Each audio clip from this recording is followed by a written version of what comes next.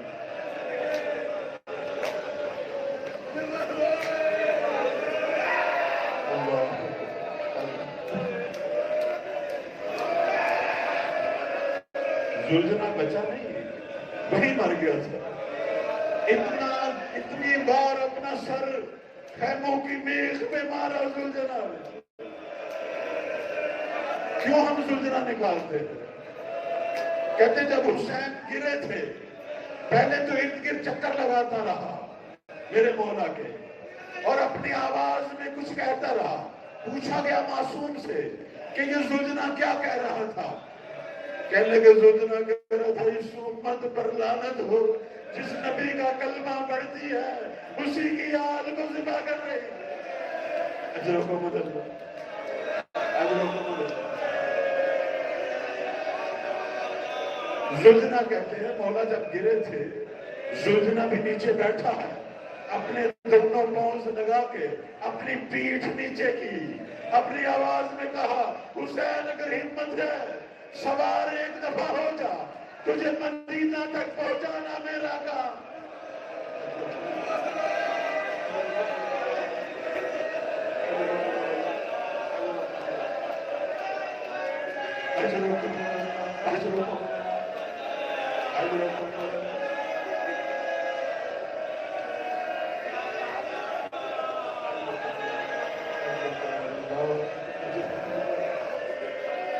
اب جب یہ واپس آیا میخوں کو، خیموں کی میخوں پہ زلجنا نے سر مارنا شروع کیا۔ اب کہتے بیویاں نکلی باہر۔ اب جب بیویوں نے زلجنا کو دیکھا لگامیں کٹی ہوئی، زین ٹوٹ کر نیچے گری ہوئی، پورے جسم پر تیروں کے نشان۔ اب سب نے حلقہ باندھ لیا، یا حسینہ واہ حسینہ۔ ایک 4 سالہ بچی آئی، اس نے ایک عجیب سوال کیا زلجنا سے۔ اللہ اللہ اللہ۔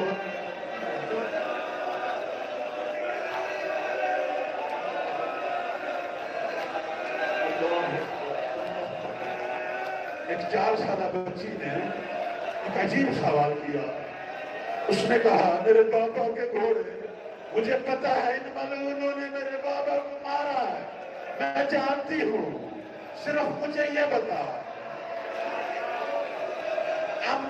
یا ابھی او قتل عطشانا، میرے بابا کو پانی پلا کے مارا ہے یا پیاس سے ذبح کر دیا؟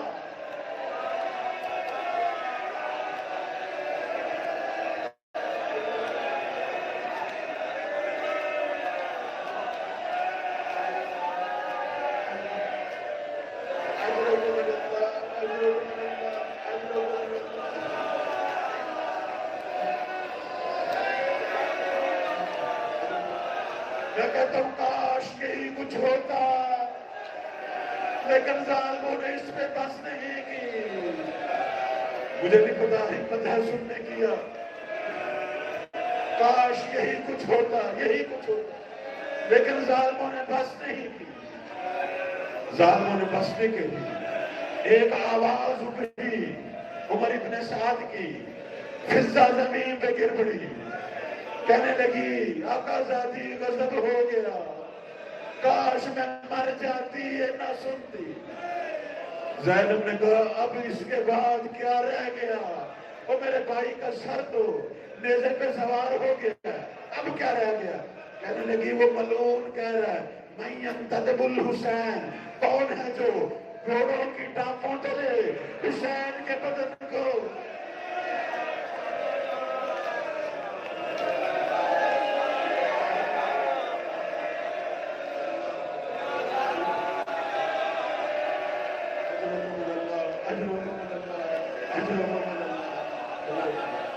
دس گھوڑے دائیں طرف کھڑے ہیں، 10 گھوڑے بائیں طرف کھڑے ہیں۔ اجرکم اللہ۔ اب درمیان میں کچھ لوگ آئے، انہوں نے کہا پر ابن سعد قاسم کی لاش ہم نہیں مسلنے دیں گے، ہم اس کی ماں کے قبیلے سے ہیں۔ اس نے کہا اٹھا لو۔ قاسم کی لاش اٹھا لی گئی، اکبر کی لاش اٹھانے والے بھی آ گئے۔ شمر آگے بڑھا، کہنے لگا میں بنی کلاب سے ہوں، عباس کی ماں ہمارے قبیلے سے ہے، میں عباس کی لاش پہ بھی گھوڑے نہیں دوڑانے دوں۔ اس کی لاش بھی اٹھا لی، لاشیں اڑتی رہی، صرف 2 لاشیں رہ گئی تھی۔ ایک زہرا کا لال حسین تھا، ایک رباب کا اصغر تھا، جن کا کوئی وارث نہیں تھا۔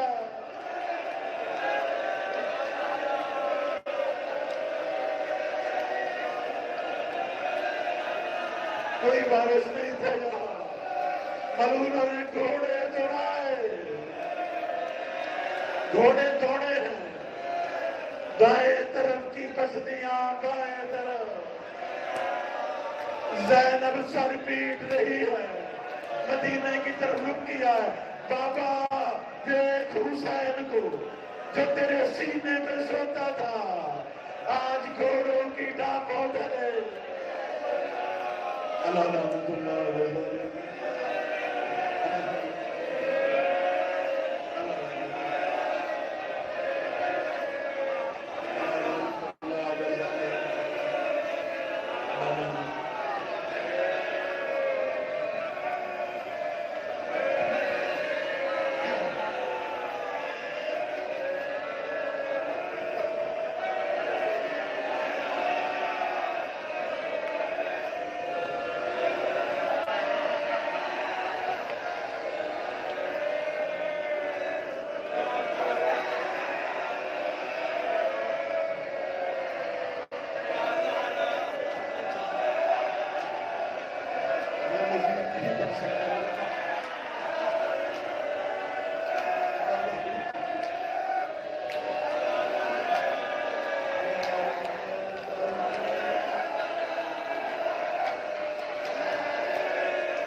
میں پھر کہوں گا کاش یہاں بھی رک جاتے، اگر یہاں رک جاتے سجاد 30 سال تک خون کے آنسو نہ بہتا۔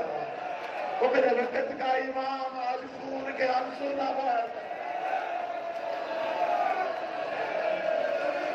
کاش یہاں بھی رک جاتے، کاش یہاں بھی رک جاتے۔ 2 اماموں نے خون کے آنسو بہائے، قتل حسین پہ نہیں، جو ظلم بعد نے کیا، کس پہ؟ زینب کی اسیری۔ اللہ کاش یہ ظلم نہ ہو۔ سجاد سے جب بھی کہا جاتا تھا کیوں روتے ہیں؟ حمزہ بھی شہید ہوئے، علی بھی شہید ہوئے، رو رو کے کہتے ہیں ٹھیک ہے شہادت ہمارا فخر ہے، رسول زادیوں کا بے مکنہ و بے چادر، وہ کوفہ اور شام کے بازاروں